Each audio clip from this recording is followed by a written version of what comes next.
The sun is setting in the city we live in. People rush back and forth without a care in the world. It's calmer than it should be. Well, in any case, it's that time of day, and here we are once again, trapped and confused in a twisting labyrinth. Alright, let's do this.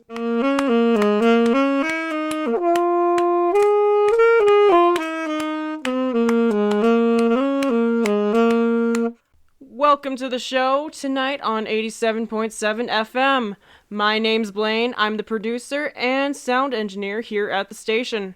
Marina wasn't feeling good today, and so I'm filling in while she recovers. It's just you and me, kids. Well, and whatever mysterious entity is holding us hostage here. But more on that in a minute. I don't know how closely monitored this channel is, and so let's not rock the boat too much to begin with. But don't let that disappoint you. We're still going to talk about all the trash I found on this city, and let me tell you right now, folks, it's a lot. But first, though, let's go over this traffic report before some stupid communist trash panda starts breaking through the window again. So then. A fire rages, ravaging rigorously around Rainbow and Raven Road. Buildings are burning as borders are blocked from bumbling bystanders. Crews are carefully crafting plans to contain the crumbling carcasses of the fire's constructed casualties. Man, how does she do this every time? It's a lighter night, and I'm struggling here. Anyways, if in the area, it's advised to steer clear and make room for the proper authorities. I mean, it's a fire, people. Be a part of the solution, not the problem. Also, there's like some sort of poem here about fog and a man on a boat. It's depressing and honestly a little random, so I'm gonna leave it to your imagination. It honestly doesn't really have that much to do with traffic, and I don't know why it's here. So there you go. Alright, I think that should be enough to pacify the overlords for just a minute. Now that I have all of you here, let's dig in. This city has a lot of mysteries and secrets, but no one really seems to talk about it. Well, that's all changing right here, right now. I spent the last month compiling everything I could research. The old library on Main was packed with old archives and informations. It was a real treasure trove, so I went to work. Here's just a little bit of what I found. First off, this city's history is an absolute mess to sort through. The oldest records I could find are from the mid-70s. That's pretty weird, especially since there's no real origin story to the city's founding. It just popped up one day and no one questioned it. No one could question it because this city is made out of people who don't remember where they came from. Where even is this city? Does anyone even know? How many health code violations are we breaking? I want to send a package. What zip code do I use? Yeah, exactly. Are you starting to see my problem here? Trying to learn anything about this place is just an endless layer of confusion after another. It's a rushing nesting doll of chaos, and I'm the only one here trying to solve it. This would be a lot easier if I wasn't the only one with any memory left of my past life. Well, I don't know. Is anyone else out there? Send in a message and let me know. In the meantime, let's take a quick break to pay some bills. Hi there. It's your friendly neighborhood space patrol here. Today, we would like to remind all of you in the listening public that fire is bad.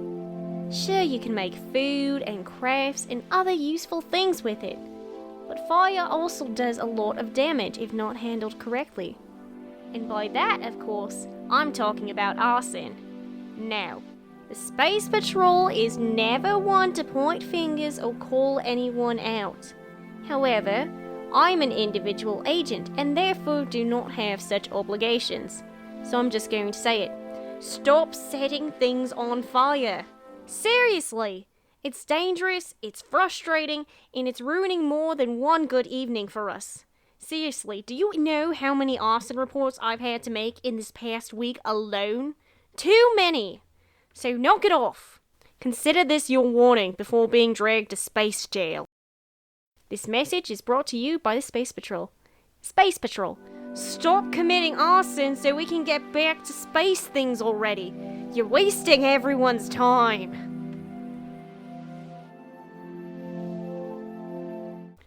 Okay, well, that was fun. Now we're back here, and let me just tell you a few of the interesting things I've found. So, even though the oldest records were from the 70s, there were still quite a few things that kept popping up, patterns, and I think it's worth taking a look at. So let's start with the basics. No one ever seems to just move in or out of the city. Let me explain. As you've all probably guessed from your own experiences, people just appear here. No real memories of a past life, and no idea where here could even be. People just pop up with a place to live and a life to start living. I'm currently going through population demographics and surveys for the city to see if anyone has a different experience. But so far, what I've found is pretty telling. This city has a really low homeless population. Like, stupidly low. From what I've seen, most people have their own place, or they share something, but even when they're sharing like me, there always seems to be just enough room for everyone. It's remarkable. It's almost like the city's planned itself to fit every person that moves here. Even more, those homes are specifically designed for each person before they get there. I've gone through all the documents, I've talked to hundreds of people, but it's all the same.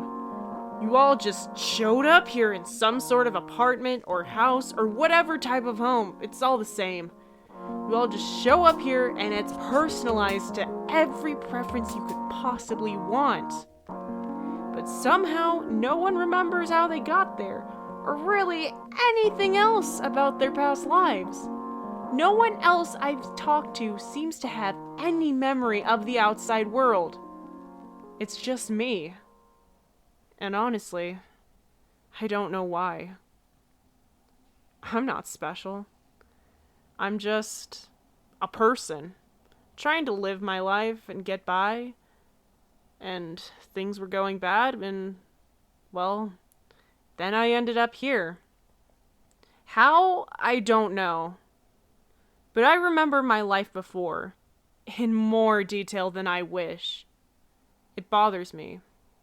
Like, we're all trapped here anyway, so why do I have to be the special one? It's been weighing on my mind, and I wish I had a better answer for you. But honestly, I'm still trying to find it. I'm still trying to understand, and it's just going over and over and over again in this endless spiral that is my life. But let's not get into it right now. I should probably get back to official radio business. So, there's a news report. Let's read it. The current fire in progress is one of 5 that has happened within the last couple of weeks. Space Patrol officers are in a joint investigation with cops to figure out who's burning things down. So far, it's believed that all these incidences are most likely, the same culprit. If you know anything, please contact your local authorities before this guy burns the whole friggin' city to the ground. Or girl, or non-binary person. Anything's possible. Anyways, also to know, the grand opening of the official city recreational facility down Main and Willow Way is happening this Monday. The facility houses a skate park, a pool, an ice rink, and rock climbing. Exciting stuff, to be sure. So get down there for the ribbon cutting ceremony this Monday. Mayor Judas is not expected to be there, but that's not an uncommon experience. She hasn't been seen in years, according to everyone I've talked to. And that's a shame, really. She probably knows a lot about the city. If I could get a few words in with her, as a member of the media and everything. Well, that's going to have to wait. Lastly, the Cavaliers are apparently having a Battle of the Bands type deal at the old dance hall park this coming Thursday. So far, they have no challengers, but they're still planning to play. Honestly, this just sounds like a regular concert to me, but the words Battle of the Bands are underlined and circled here on the clipboard, so make of that what you will. I'm not gonna argue. Personally, I don't really get it, both the Battle of the Bands or the music stuff. It's not really my thing, but if you're into it, go have fun. Just be safe while you're out. We wouldn't want any more fires. Anyways, that's all for news for this week. Let's get out there and make it a good time to be alive with whatever we have in this city we live in. Alright, kiddos, let's review over what we've laid out right now.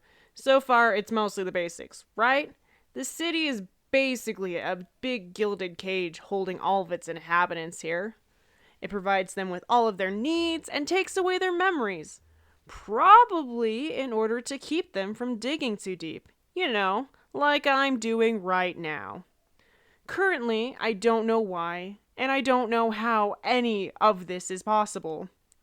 Those are questions that need to be answered at some point, but not right now. No, there's something else that's been grabbing my focus. What happens when people here get a little too close to the outside world? I haven't said anything to Marina about this. After that message during the Skywhale Crossing, she's been pretty weak. You didn't see it, but she's straight up passed out. The rest of the week, it's been like something's trying to actively shut her brain down. You know, trying to stop her from remembering. It's taking a toll on her. Marina's having dizzy fits when she can stand, and pretty violent fevers when she can't. She'll just slip in and out of consciousness. Sometimes I'll even hear her calling out to someone. I don't know what it means, but I think whatever's keeping us here is trying to keep people from remembering things. At least, that's the working hypothesis. Again, I'm only going off of the experiences I have here.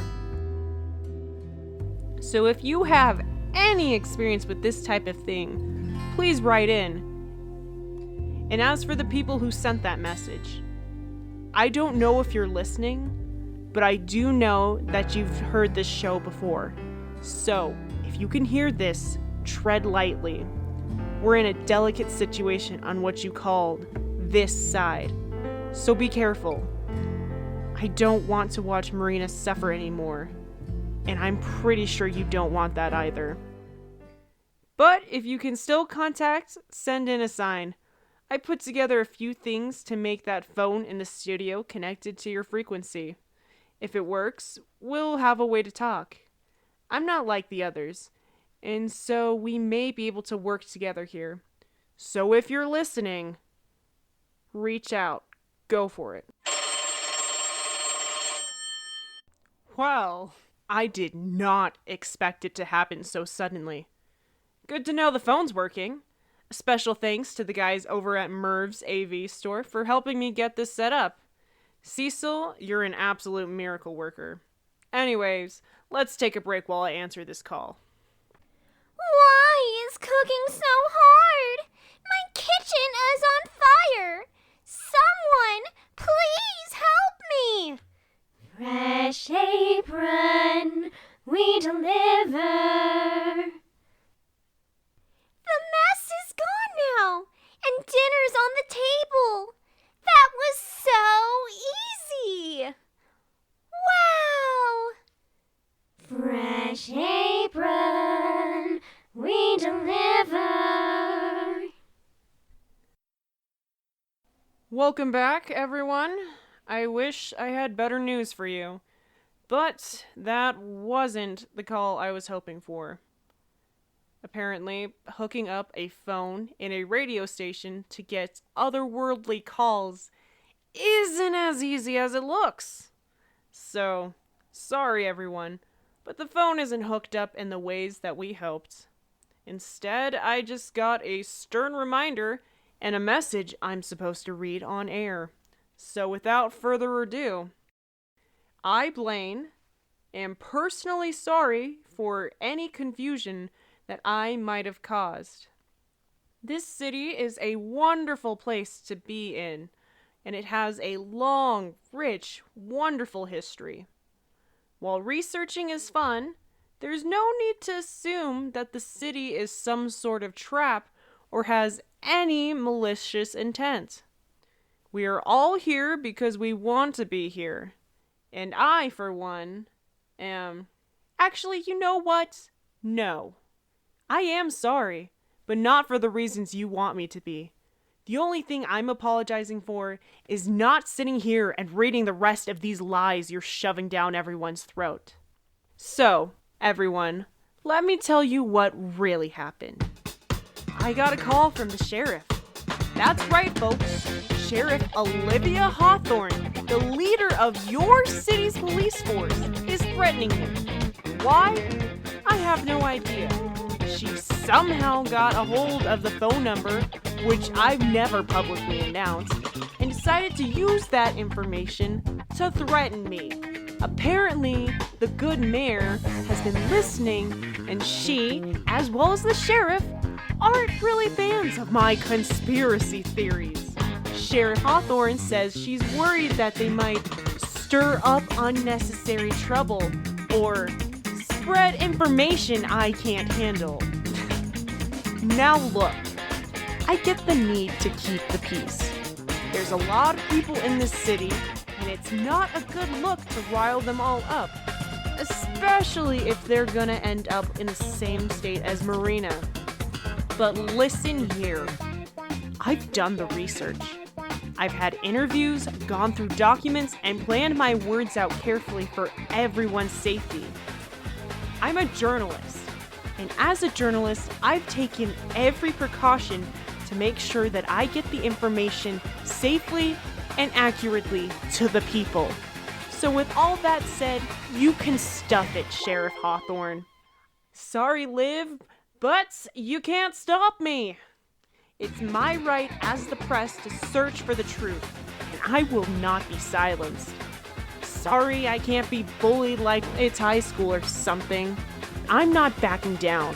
The people have a right to know, and I am going to find it. On the bright side, though, I guess I should be thanking you for the hint. Seriously, Liv, if you didn't go out of your way to threaten me, I wouldn't know that I was onto something. So thanks for the pointer in the right direction. I'll be sure to keep pushing forward with my little conspiracy corner, or whatever you want to call it. Alright, folks, I think I've spent enough time taunting the powers that be. So let's wrap this up before the cops break through my door and drag me away for insubordination. Here's a poem to finish off your evening. I found an old button from a coat that I lost, and I went to the craftsman to get it embossed. It read, "My old coat, you're a true bosom friend. I'll misplace myself more with each button you send." Well, I soon lost the button just to find my old coat, and inside the collar was carefully wrote, "Why, thank you, my mates, you discovered my plan. I lost my own button to chase down my man." Well, thanks for spending your time with me tonight, folks. Hope this was helpful for someone out there. At the very least, just know you have friends right here at 87.7 that are fighting for you. And also note that if I go missing, you know who did it. Again, if any of you out there know anything about the memories or the city's histories or anything that is going on, just hit us up. Let me know. Until then, oh hey, Marina's apparently up. She just texted me to pick up banana ketchup on my way home. So, it looks like she's feeling better. That's good to know. Marina, if you're listening, I can definitely stop by the store. Also, I might have started a little drama with the sheriff. So, if the police start giving us dirty looks over the next week, sorry in advance. But to the rest of you, The truth is out there, and we won't stop till we find it. Until that moment comes, good night, everyone. Dreamgirl City is a production by NJ Schulze. It was written, recorded, and produced by NJ Schulze. The song at the beginning, as always, was written and performed by NJ Schulze. The poem in the middle was The Lost Button and the Found Coat by Thomas Petruka. Have a poem that you want me to say? Have a theory to go along with whatever's going on? Just want to say hi? Send all of your queries and more to dreamgirlcityradio@gmail.com. I look forward to hearing what you have to say. And thank you so much to everyone who is listening, talking about it, and supporting this podcast. I really appreciate it, guys. Seriously, the King Falls AM people are starting to notice the smack I've been talking. It's very interesting. Anyways, enough about that. Until next time, just remember, it's all about fire, not desire.